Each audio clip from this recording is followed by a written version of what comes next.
وَلَقَدْ أَرْسَلْنَا نُوحًا إِلَى قَوْمِهِ إِنِّي لَكُمْ نَذِيرٌ مُبِينٌ أَلَّا تَعْبُدُوا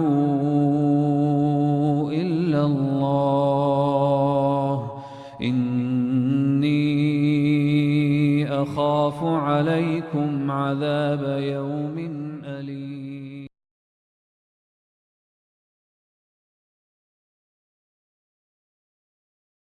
Bismillahirrahmanirrahim. Assalamualaikum warahmatullahi wabarakatuh.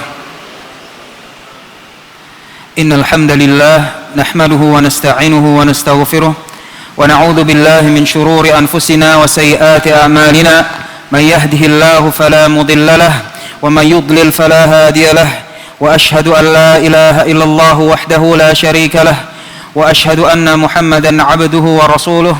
يا أيها الذين آمنوا اتقوا الله حق تقاته ولا تموتن إلا وأنتم مسلمون يا أيها الناس اتقوا ربكم الذي خلقكم من نفس واحدة وخلق منها زوجها وبث منهما رجالا كثيرا ونساء واتقوا الله الذي تساءلون به والأرحام إن الله كان عليكم رقيبا يا أيها الذين آمنوا اتقوا الله وقولوا قولا سديدا يصلح لكم أعمالكم ويغفر لكم ذنوبكم ومن يطع الله ورسوله فقد فاز فوزا عظيما أما بعد فإن أصدق الحديث كتاب الله وخير الهدي هدي محمد صلى الله عليه وعلى آله وسلم وشر الأمور محدثاتها فإن كل محدثة بدعة وكل بدعة ضلالة وكل ضلالة في النار.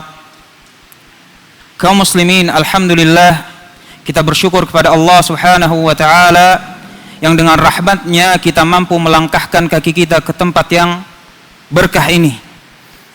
Dan kita juga bersyukur kepada Allah Subhanahu wa ta'ala yang dengan hidayahnya masih menempatkan sebuah kepedulian dalam hati kita dalam menggali masalah dari agama Islam. Dalam majelis kita, insyaallah, kita akan membahas sebuah masalah, sebuah sejarah, sebuah kisah-kisah kejadian-kejadian yang pernah terjadi pada orang-orang sebelum kita.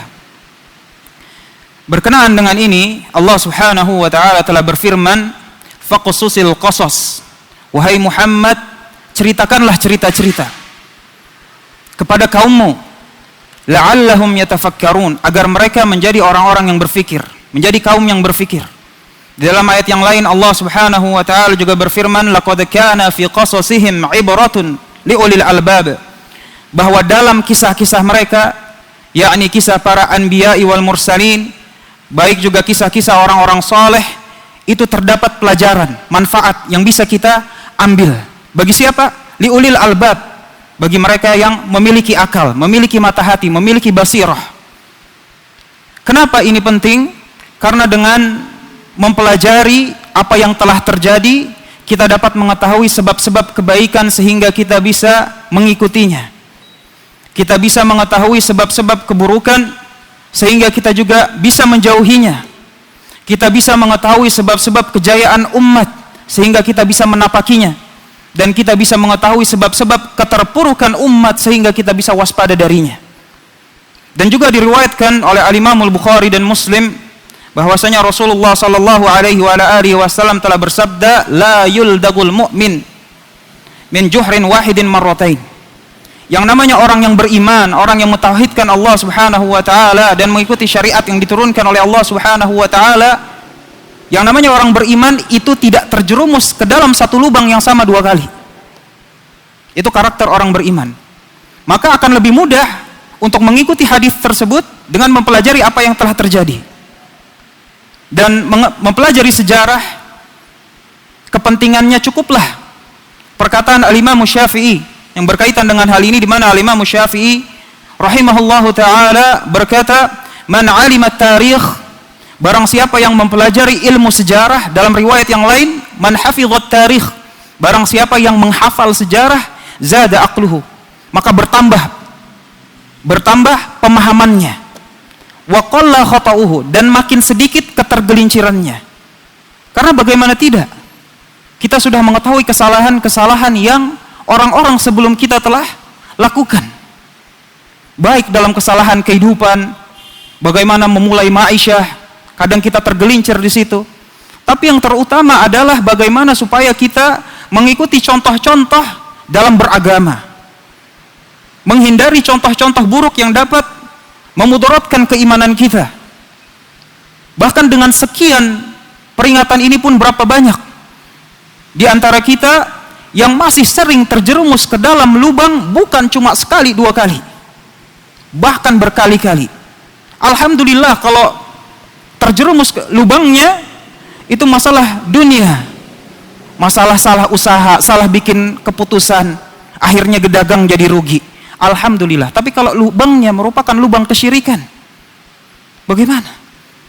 Dari zaman kaum Nuh sampai sekarang, gak bosan-bosannya umat terjerumus dalam kesyirikan dan jalan-jalan yang menuju kesyirikan.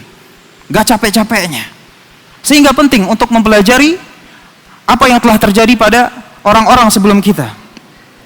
Adapun tema yang dalam artian sejarah yang kita pilih, kenapa perang salib? Ada beberapa alasan. Ada beberapa alasan.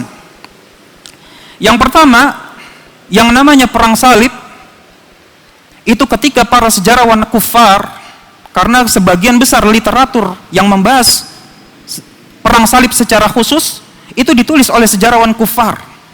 Di antara mereka ada yang memang berat sebelah, seperti antum melihat kalau di film-film bagaimana yang namanya kaum muslimin ditunjukkan dengan kebengisan, gak punya akhlak, suku barbar. Suku barbar itu suku kaum muslimin, Pak. Ini yang berat sebelah. Tapi ada juga yang mencoba menghadirkan fakta dari dua belah pihak.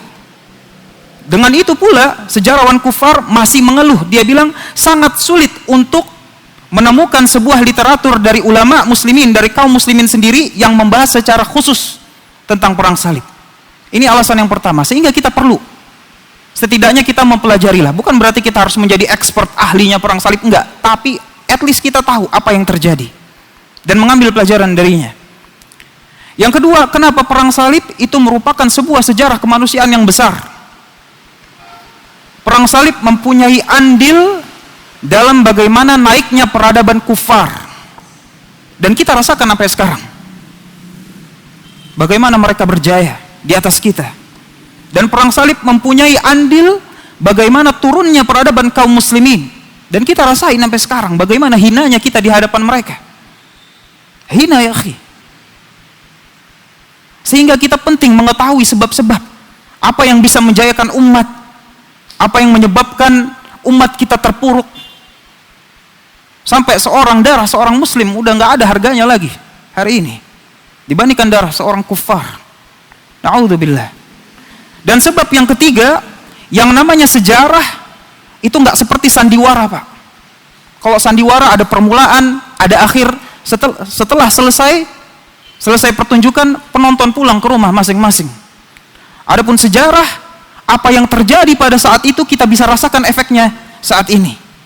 Dan apa yang kita lakukan saat ini, kita bisa insya Allah merasakan efeknya pada esok hari.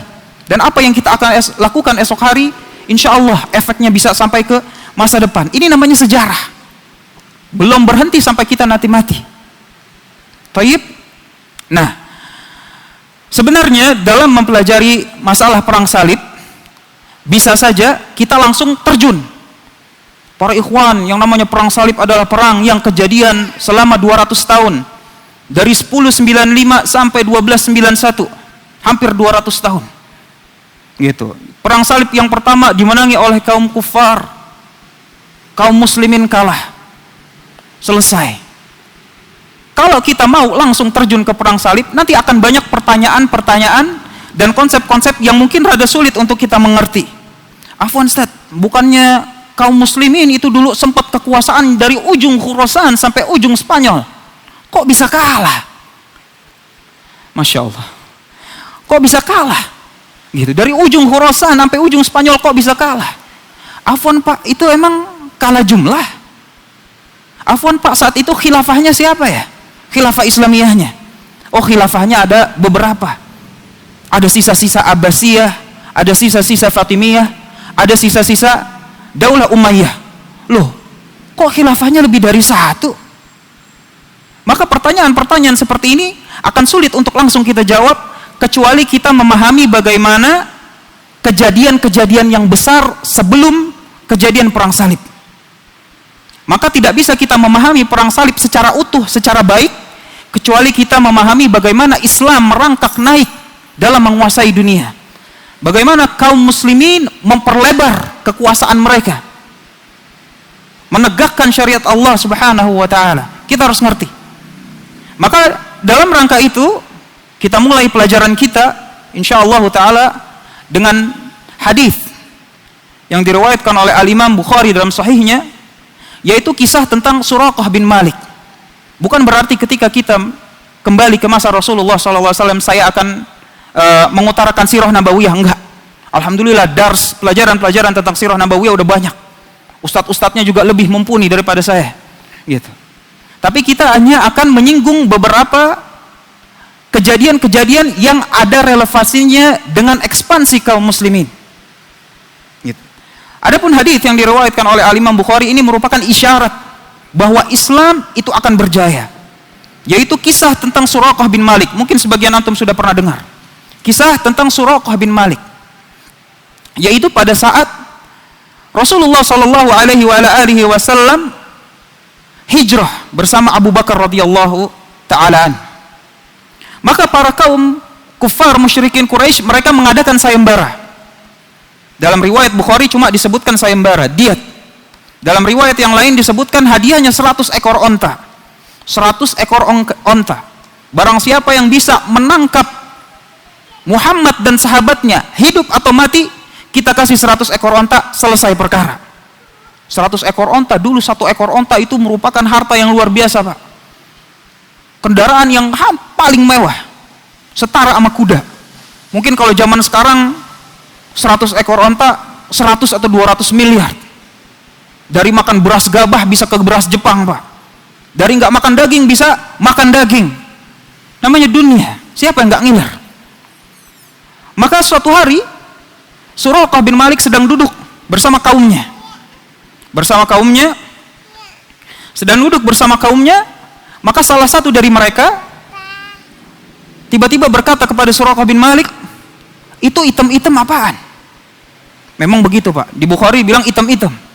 Itu item-item apaan? Jangan-jangan itu Muhammad dan sahabatnya. Si Suraqah bin Malik dalam hatinya tahu, itu Muhammad dan sahabatnya, benar. Gitu. Cuma masalahnya, gue pengen hadiahnya sendiri, gak mau bagi-bagi. Akhirnya Suraqah bin Malik bilang, bukan, itu mah yang tadi barusan lewat. Oh iya ya. Nah, terus Suraqah bin Malik bilang, fajalastu sa'atan. Kemudian saya duduk sebentar, biar nggak ketara banget.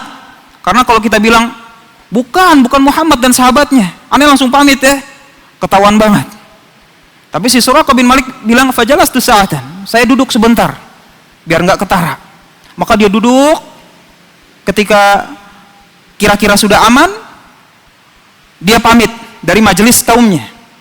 Dia pulang diam-diam ke rumahnya, dia bilang ke budak perempuannya. Dia bilang, siapin kuda. Siapin kuda, anti bawa ke daerah situ. Dan jangan lupa keluarnya lewat pintu belakang. Gak mau ketahuan. Si Suraqah bin Malik siapin senjatanya segala macam, sampai masukin tombaknya ke belakang, jalannya bungkuk-bungkuk, biar gak ketahuan. Biar gak ketahuan kalau dia memang mau memburu yang namanya Muhammad dan sahabatnya demi 100 ekor onta. Maka keluarlah si Suraqah bin Malik sampai ke tempat itu. Pembantu perempuannya telah menyiapkan kudanya di gurun. Akhirnya dia tunggangi ini kuda. Tunggangi kuda, dia berjalan. Ketika sudah melihat, wah itu dia Muhammad dan sahabatnya, itu kuda tiba-tiba kakinya jeblos ke pasir. Kakinya jeblos ke pasir, Suraqah bin Malik terpental jatuh dia dari kudanya. Yang namanya kaum musyrikin Quraisy dulu, dia percaya tatayur, percaya yang begitu-begituan, syirik kecil, penyebab kepada syirik akbar. Maka kata si Suraqah bin Malik, wah ini bertanda nggak beres.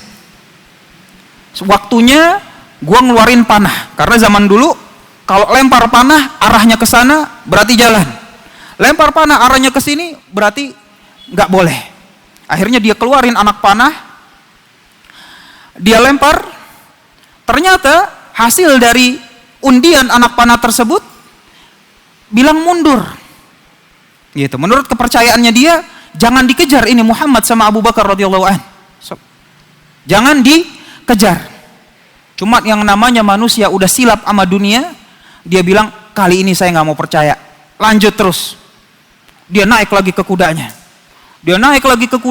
Dia kejar Rasulullah SAW dan Abu Bakar.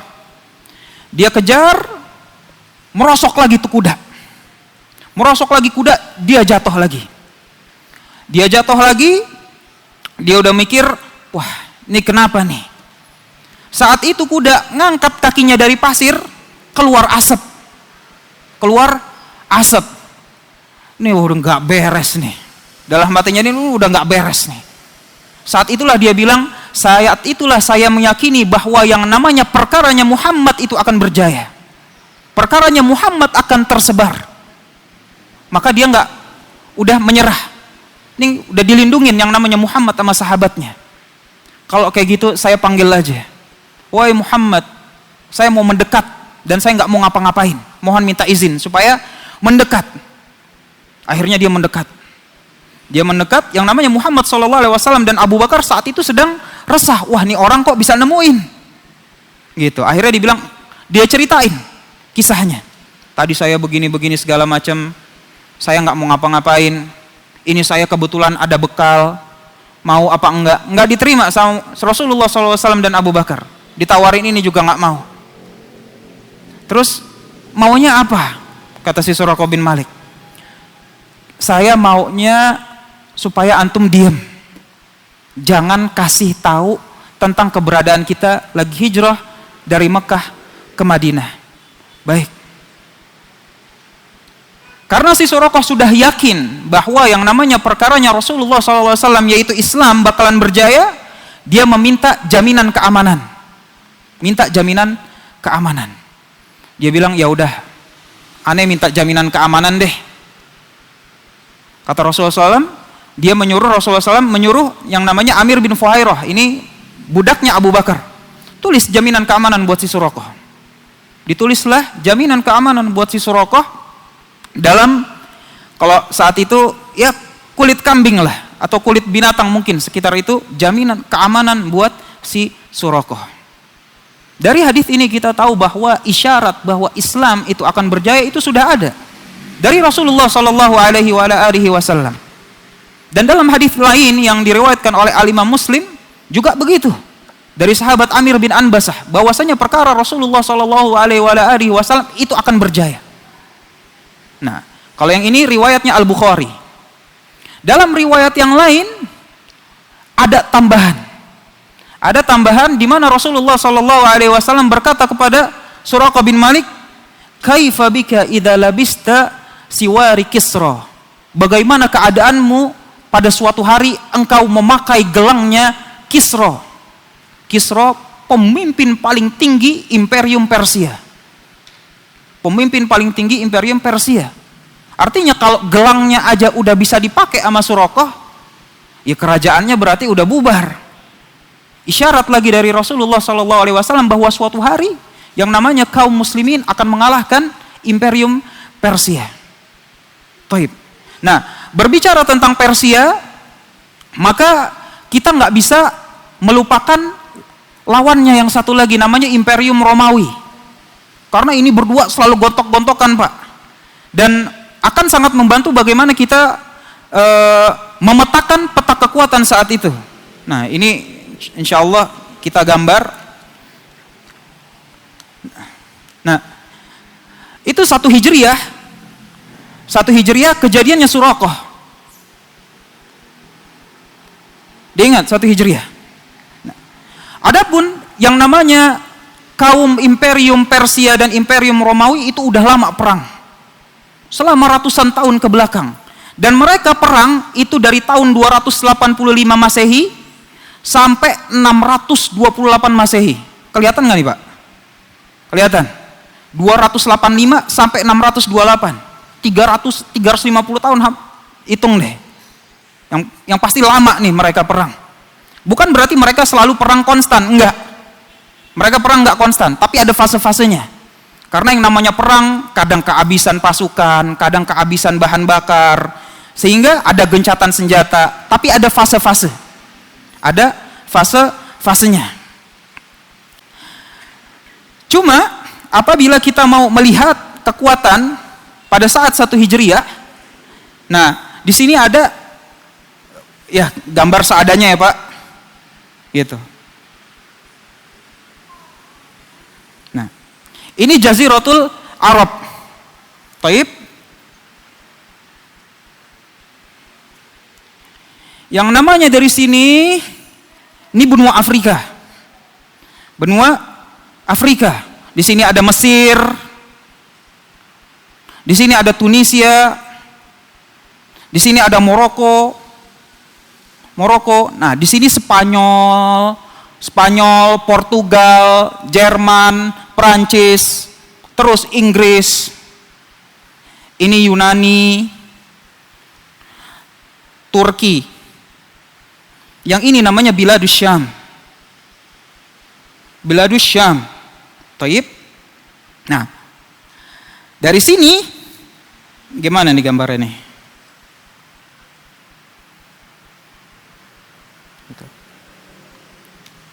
Batasnya ini, dari sini ke sini, Irak, Iran, Khurasan, itu kekuasaannya Persia.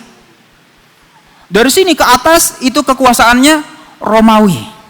Nah, pada saat fase-fase terakhir perang antara Romawi dan Persia, yaitu terjadi pada tahun 602 Masehi sampai 628. 602 Masehi sampai 628 Masehi.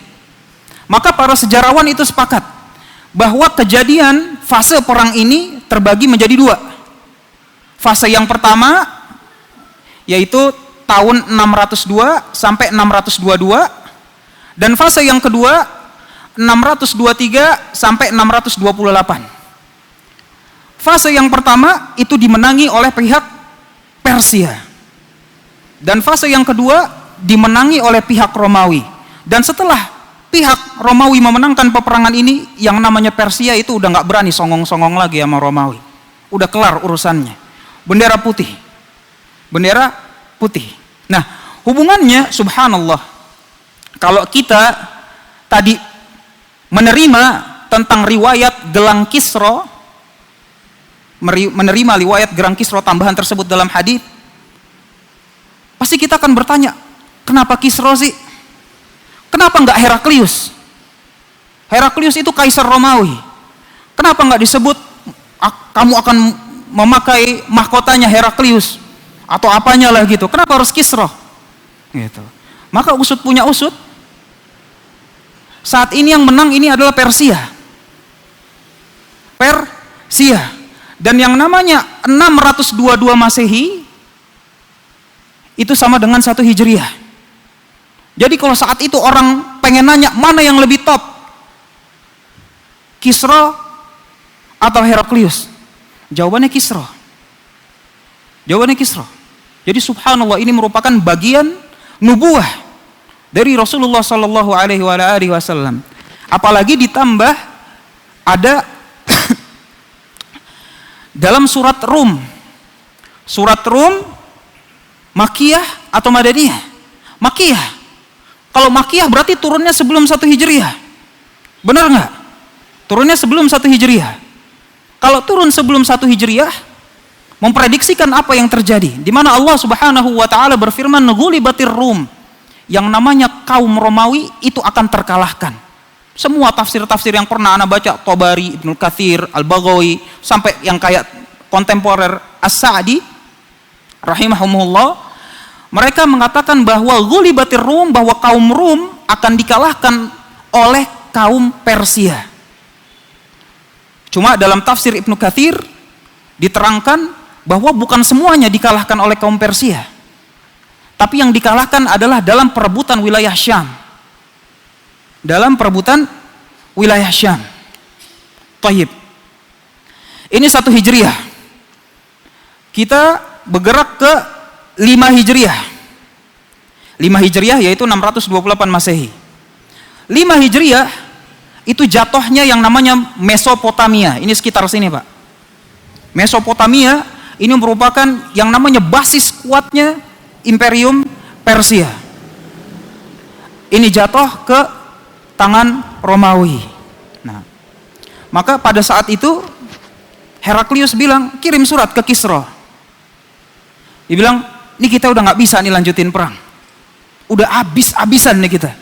Pasukan ente, pasukan aneh, habis. Kerugian material udah nggak kehitung. Mendingan kita damai aja. Walaupun kalau ente nggak mau damai, aneh sikat habis. Kata si Heraklius. Kisra ngeliat kayak gitu, iya, mending kita damai aja. Kibarin bendera putih. Nah, cuma kita mengetahui bahwa yang namanya momentum kerajaan Romawi maupun Imperium Romawi maupun Imperium Persia ini lagi berdarah-darah. Lagi turun-turunnya dari kerugian jiwa maupun kerugian materi. Sedangkan yang namanya kaum muslimin di sini kota Madinah gak masuk hitungan. Menurut mereka kaum kufar ini siapa? Padahal kita ini 5 Hijriah lagi naik-naiknya membangun kekuatan. Cuma alhamdulillah di underestimate. Namanya jagoan di underestimate paling demen, Pak. Taib Madinah, apalagi yang namanya kaum kufar baik Persia maupun Romawi itu nggak nafsu sama sepenanjung Arab di sini. Gurunnya gurun pasir, kekayaan alamnya nggak ada apa-apa. Sekarang ada minyak, bisa dibor. Kalau dulu mau bor pakai apaan? Nggak nafsu lah pokoknya di sini. Wah, tapi Ustadz ini kan Mesir sama Syam itu kan juga gurun pasir. Ya beda. Ini Syam pertama wilayah perdagangan. Dari Asia mau ke Afrika lewat negeri Syam. Dari Eropa ke Afrika lewat negeri Syam. Pertama. Yang kedua, ini laut Mediterania. Mediterania. Kalau orang Romawi zaman dulu bilangnya ini laut gue. Laut punya gue, bukan punya yang lain. Kenapa? Karena dari sini sampai ujung tepiannya itu kekuasaannya kaum Romawi semua. Ya orang Persia mau dong. Kalau misalnya si Syam dapat, ya kan otomatis dapat daerah sininya dikit. Sehingga rebutan. Dan yang ketiga, di sini ada Yerusalem. Kota sucinya mereka. Dan dari dulu sampai sekarang mereka nggak pernah ridho dan nggak akan mau apabila Yerusalem itu didudukin. Kita kaum muslimin harusnya melebihi mereka. Gak boleh ridho, seneng, gak peduli. Kalaupun kita belum bisa melakukan apa-apa, di hati itu akidah perlu ditanamkan. Itu tanah suci kita, Pak. Gak boleh kita gak peduli. Kembali lagi ala kulli hal. Ini keistimewaan kenapa negeri Syam diperebutin sama kaum Romawi maupun kaum Persia. Beda sama sepenanjung Arab, nggak nafsu. Kita masuk ke 6 Hijriah.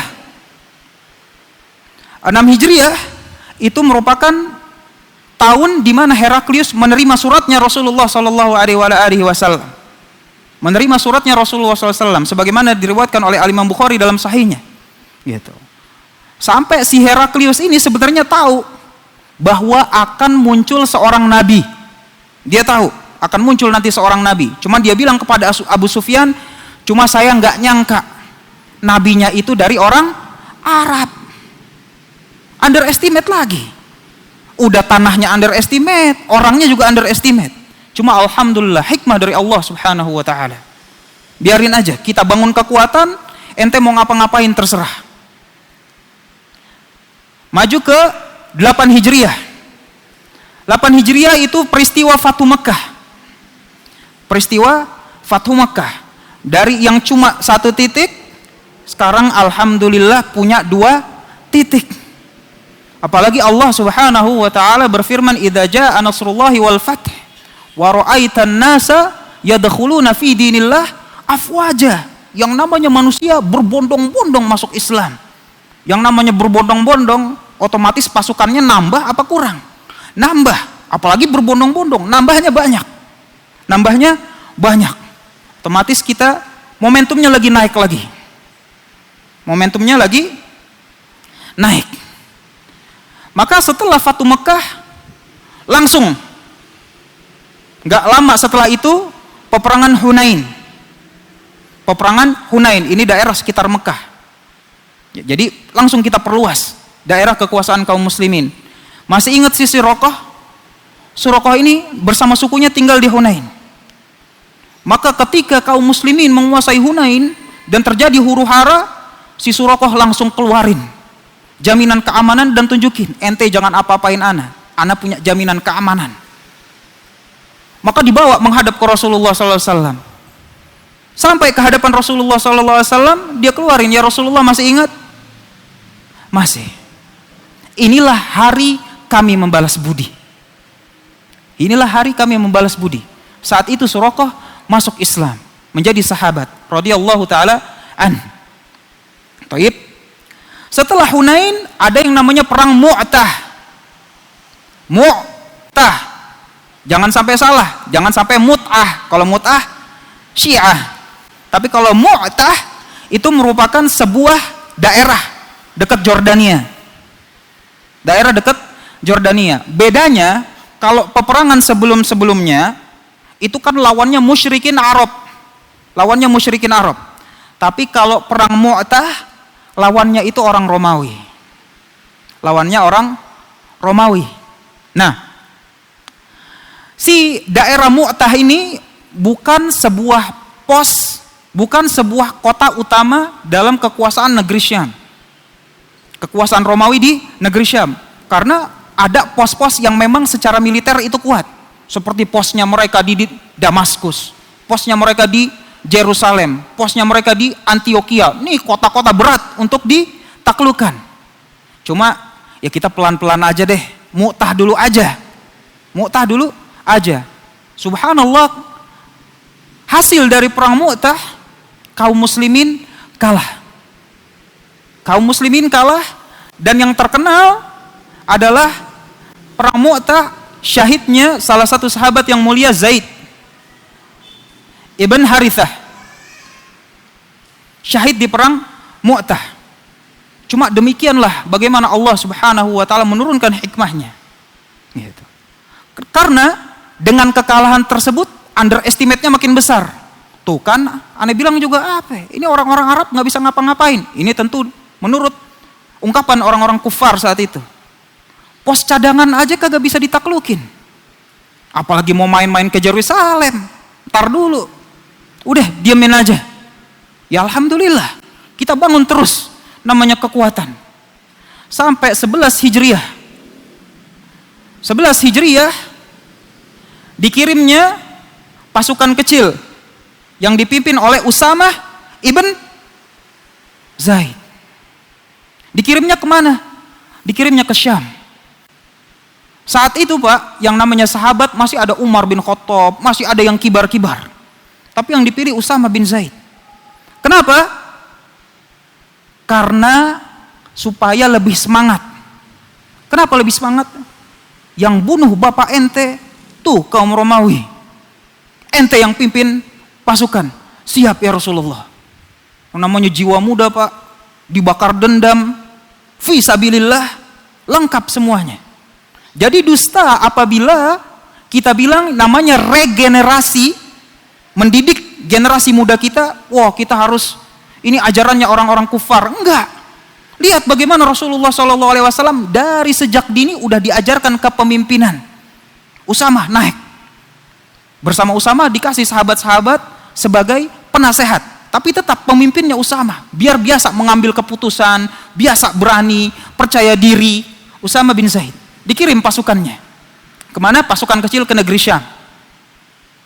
Tidak lama setelah Usamah dan pasukannya dikirim, wafatlah Rasulullah SAW.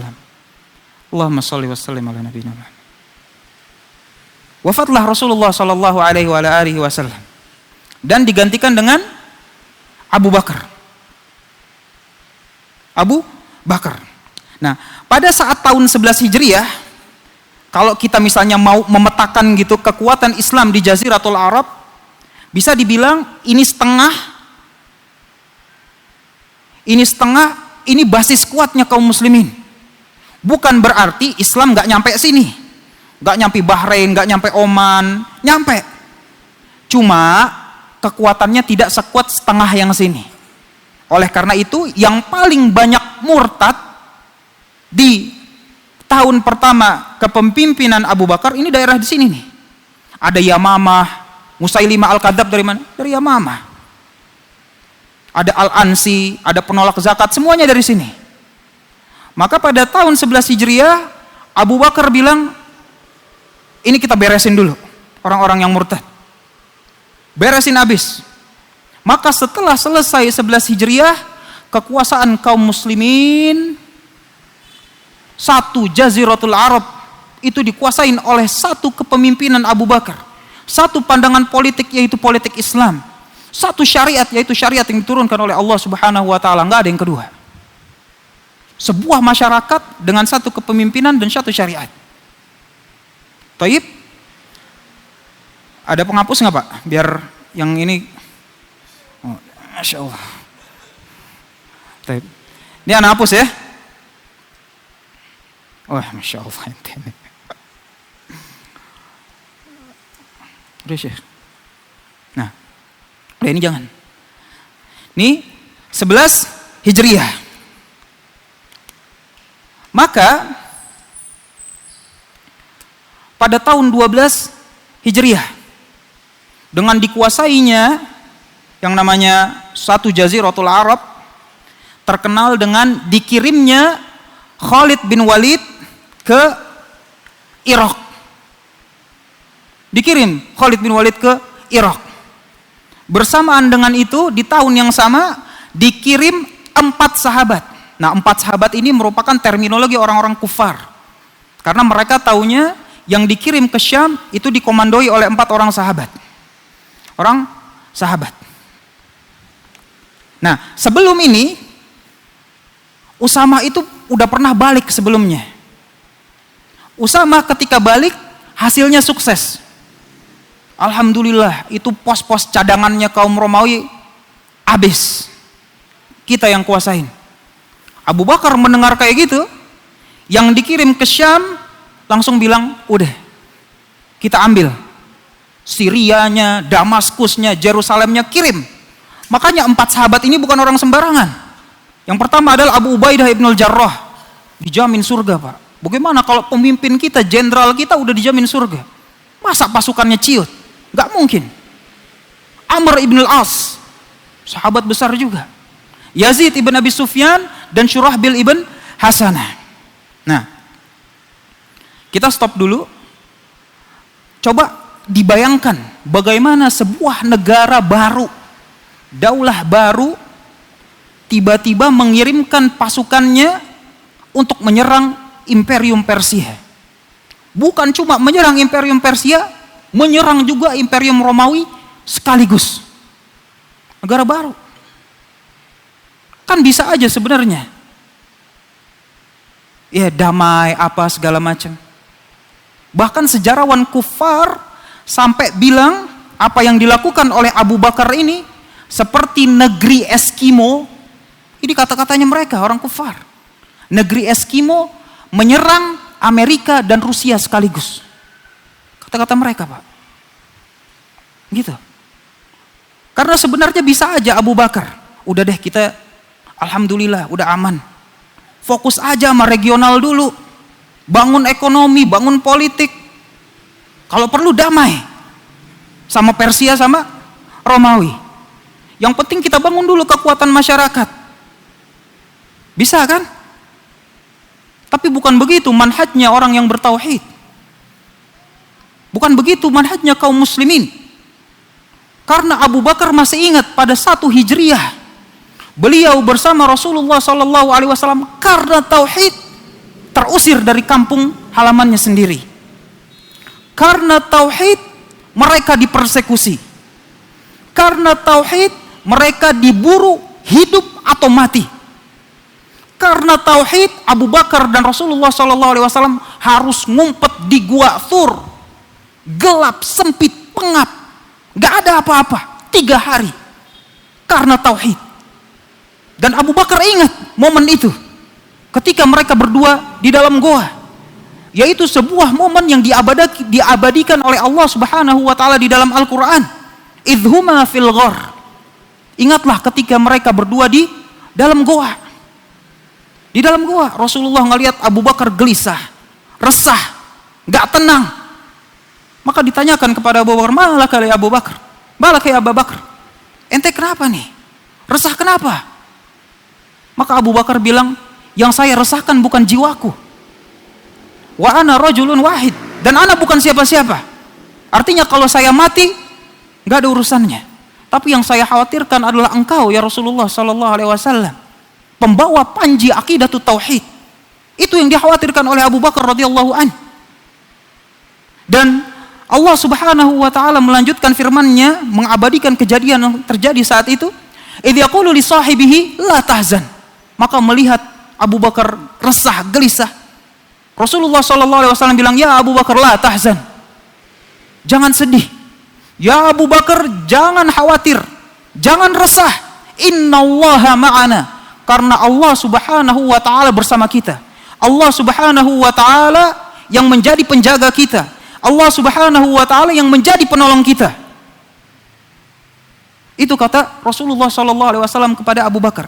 Fa anzalallahu sakinatahu alaihi. Maka Allah Subhanahu wa taala turunkan sakinah, ketenangan jiwa, ketenangan hati.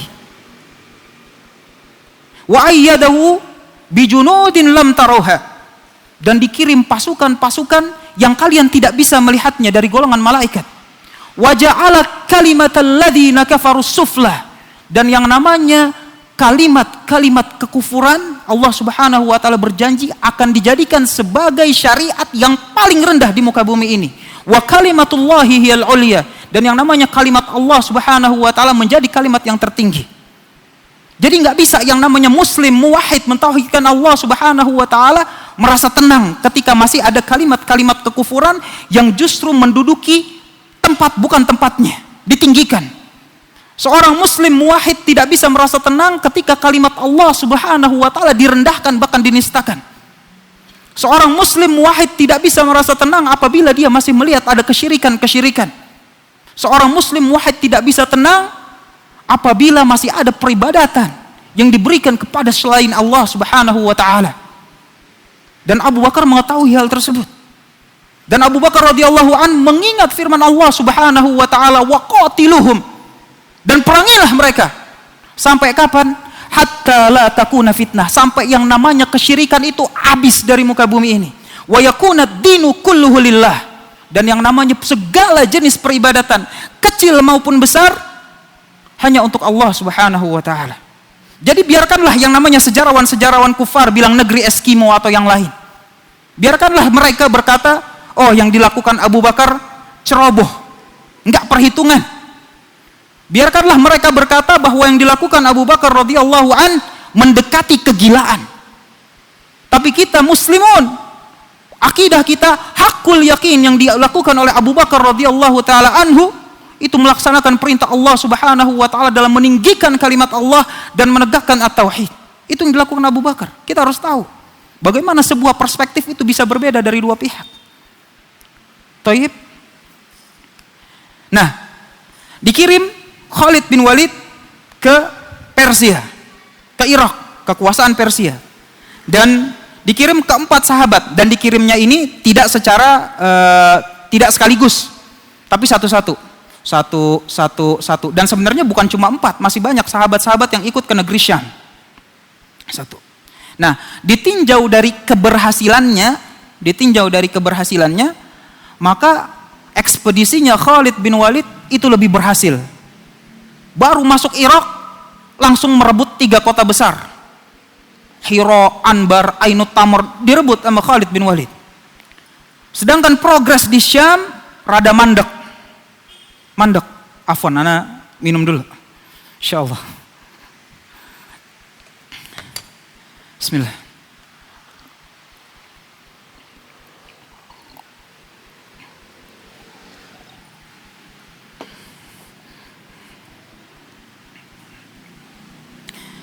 progres yang ada di negeri Syam itu rada mandek. Maka dalam menjelaskan hal ini bisa ditinjau dari dua sisi. Yang pertama, memang yang namanya kekuasaan Imperium Persia itu lebih turun, lagi lemah. Taib, makanya lebih gampang direbut. Dan yang kedua, yang namanya Khalid bin Walid itu dari mudanya terkenal jagoan, Pak. Jihad mulu, urusannya jihad. Mau masa jahiliyah, muslim, jihad. Ada yang dalam jalan tagut, ada yang fisabilillah. Tapi memang dikenal bahwa beliau ini ahli perang. Maka bisa merebut Irak. Maka Abu Bakar mendengar berita tersebut, panggil. Itu si Khalid pindah. Kemana? Ke negeri Syam.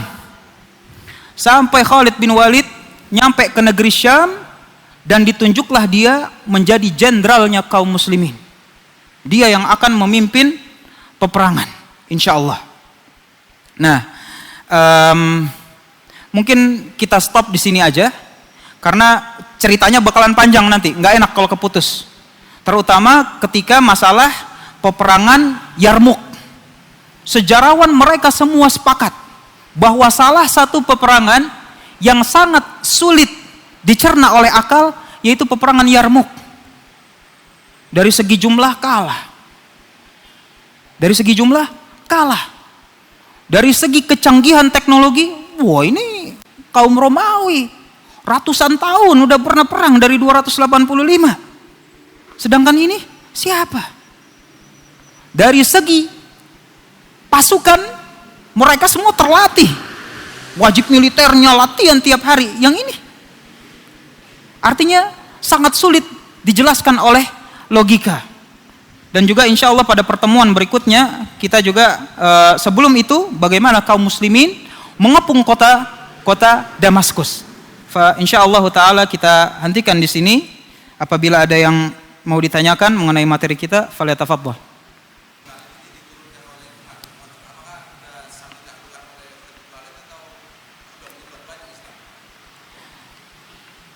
Gimana Khalid ibn Walid di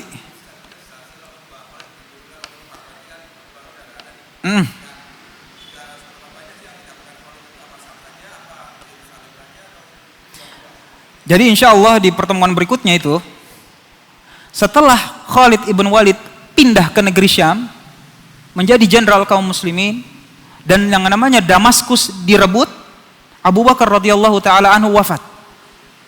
Abu Bakar radhiyallahu anhu wafat. Setahun kemudian itu terjadinya peperangan Yarmuk. Tapi ini khalifahnya sudah Umar. Ketika Abu Bakar wafat, diangkatlah yang namanya Abu Ubaidah ibnul Jarrah. Abu Ubaidah ibnul Jarrah menggantikan Khalid bin Walid.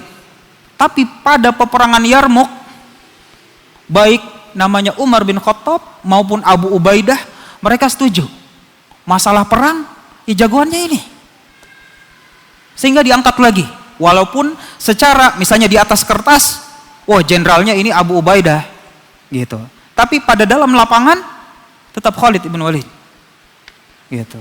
Saat muslimin itu berapa? Ya nggak lama setelah itu Pak, sekitar 2 tahun. Dalam peperangan Yarmuk, Khalid bin Walid yang memimpin. Nah, cuman yang penting, yang salah dimengerti itu adalah ketika kita membaca sejarah dengan perspektifnya orang kufar. Kalau kita baca orang kufar menulis sejarah, Khalid bin Walid diturunkan oleh Umar bin Khattab karena Khalid sering menang sehingga angkuh. Astaghfirullahaladzim, ini sahabat. Ente bilang angkuh dari mana? Cuman perspektif orang kufar begitu. Angkuh, menang peperangan banyak, digeser oleh Umar bin Khattab. Adapun muslimun enggak begitu. Syekhul Islam Ibnu Taimiyah rahimahullahu taala menjelaskan dalam kitabnya As-Siyasah Syar'iyyah itu di mana yang namanya pemimpinan kaum muslimin itu komposisinya harus tepat. Komposisinya harus tepat. Abu Bakar radhiyallahu taala anhu lembut. Jenderalnya Khalid. Umar bin Khattab keras. Jenderalnya Abu Ubaidah ibnul Jarrah. Komposisinya harus tepat. Insya Allah kita coba bahas nanti. sedikit dari siasat syar'i. Naam. Barakallahu fiik. Subhanallah wa bihamdik, asyhadu an la ilaha illa anta, astaghfiruka wa atubu ilaik. Assalamualaikum warahmatullahi wabarakatuh.